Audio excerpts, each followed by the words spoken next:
وعلیکم السلام ورحمۃ اللہ وبرکاتہ۔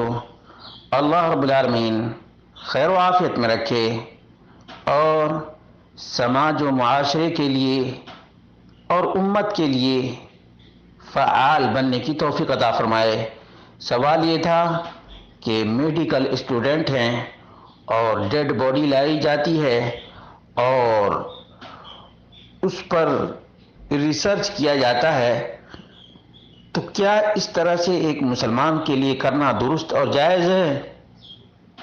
اس کا جواب یہ ہے کہ اس سلسلے میں البحوث العلمیہ لہیئت کبار العلماء فی المملکۃ العربیہ السعودیہ کی کتاب ہے، اور اس میں یہ بات بیان کی گئی ہے کہ 3 مقاصد کے تحت باڈی کی تشریح کی جا سکتی ہے۔ نمبر 1، التشریح لغرض التحقق عن دعوی جنائیہ۔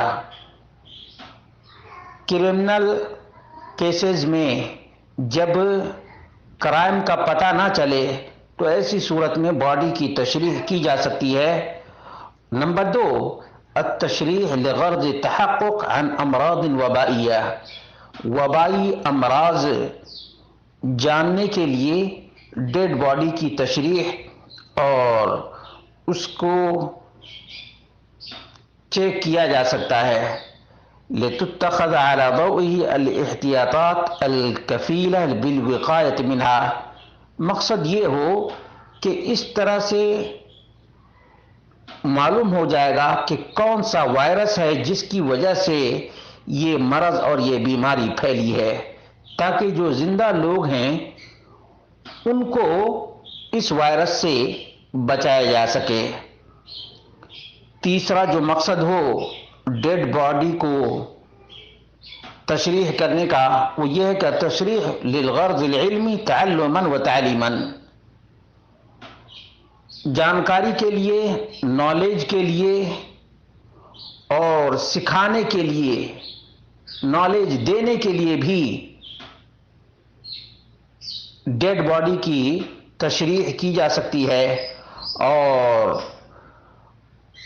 اس کو چیک کیا جا سکتا ہے، چاہے باڈی کو کاٹنا پڑے۔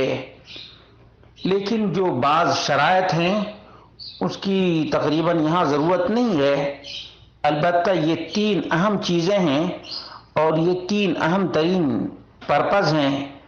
ان مقاصد کے تحت اگر ڈیڈ باڈی کو چیر پھاڑ کرتے ہیں اور اس سے نتائج اخذ کرتے ہیں تو شرعی نقطہ نظر سے یہ جائز۔